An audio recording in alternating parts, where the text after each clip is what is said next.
Good morning all of you. तो बेटे आज हम फेडरलिज्म का अगला क्वेश्चन जो है वो करेंगे।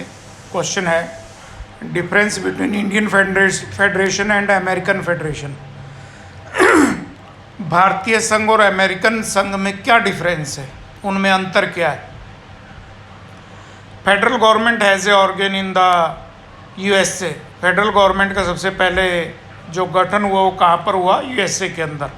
इन India federation was adopt after independence. भारत ने संघात्मक व्यवस्था को स्वतंत्रता के बाद अपनाया।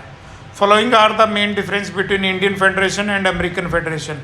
भारतीय संघात्मक व्यवस्था और अमेरिकन संघात्मक व्यवस्था में निम्नलिखित अंतर है। Number 1, in the USA centre is the creation of states, where as in India states are the creation of centre.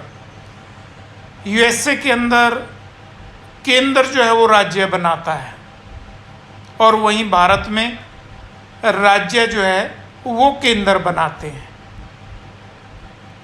USA के अंदर केंद्र सरकार जो है वो राज्यों का डिवीजन करती है और भारत के अंदर राज्य जो है वो केंद्र सरकार केंद्र को बनाते हैं। Second, in American constitution the word federation is used, whereas in Article 1 India is described as Union of States।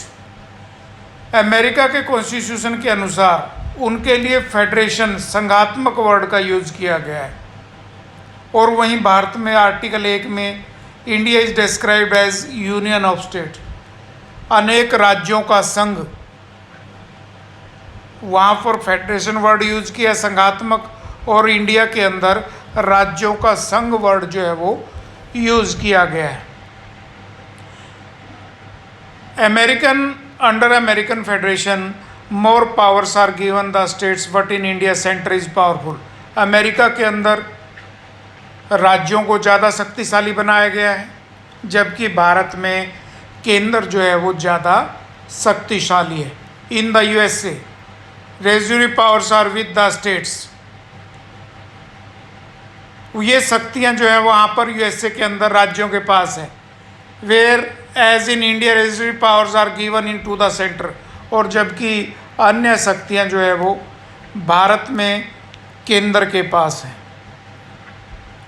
Reason for strong centre, भारत में केंद्र के ज़्यादा मजबूत होने के कारण क्या है। Number 1, need of strong centre to face the different problem of the country. केंद्र का इसलिए भी ज़्यादा मजबूत होना ज़रूरी है ताकि वह देश की अलग अलग समस्याओं का सामना कर सके। When Indian constitution was being prepared the country was facing many problems such as communal riots, Kashmir problem of refugees, economic problems etcetera. जब भारत स्वतंत्र हुआ और भारत का कॉन्स्टिट्यूशन बनाया जाने लगा तो भारत अनेक समस्याओं का सामना कर रहा था। उसमें सामाजिक दंगे, कश्मीर की समस्या, रेफ्यूजियों को, शरणार्थियों को बसाने की समस्या, आर्थिक संकट, अनेक समस्याएं थी देश के सामने जिसको सॉल्व करने के लिए केंद्र का ज़्यादा मजबूत होना ज़रूरी था। Only strong centre could solve all these problems, hence a strong centre was established. इसलिए एक मजबूत केंद्र का निर्माण किया गया। दूसरा, strong centre needed to face the external aggressions. केंद्र जब मजबूत होगा तो वो बाहरी एग्रेशंस का भी जो है वो सामना कर सकता है, बाहरी आक्रमणों का भी वो मजबूती से सामना कर सकता है। और founding fathers were aware of the fact that Pakistan may create problem by creating disturbance in the state if a weak centre is establish. हमारे संविधान के निर्माता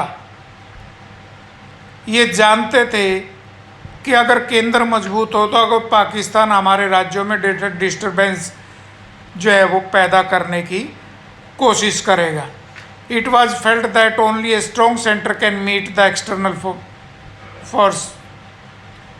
इसलिए एक मजबूत केंद्र सरकार ही बाहरी शक्तियों से जो है वो निपट सकते। The centre must be very powerful to meet any invention successfully. इसलिए केंद्र को ज़्यादा मजबूत बनाया गया ताकि वो किसी बाहरी आक्रमण का मजबूती से सामना कर सके। तीसरा, responsibility of the centre to defend and protect every part of the country. केंद्र सरकार की जिम्मेवारी है कि वो देश के प्रत्येक भाग को प्रोटेक्ट करे, सुरक्षा प्रदान करे। It is the responsibility of the centre to defend and protect every part of India. To meet all these needs it is essential that the centre should be made very powerful. और किसी भी राज्य को protect करने के लिए, किसी भी क्षेत्र को प्रोटेक्ट करने के लिए केंद्र का मजबूत होना ज़रूरी है। Next, communalism. To curb communalism strong centre was needed. Communalism को रोकने के लिए भी केंद्र सरकार का ज़्यादा मजबूत होना ज़रूरी है। तो बेटे आज ये 2 क्वेश्चन यही करेंगे बस आज। Thank you.